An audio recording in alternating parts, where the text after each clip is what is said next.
The proceeding has ended.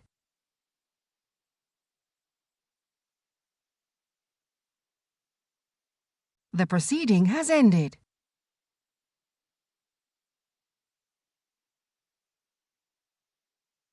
The proceeding has ended.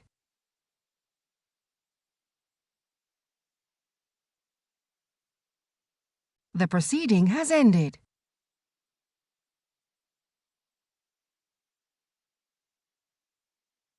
The proceeding has ended.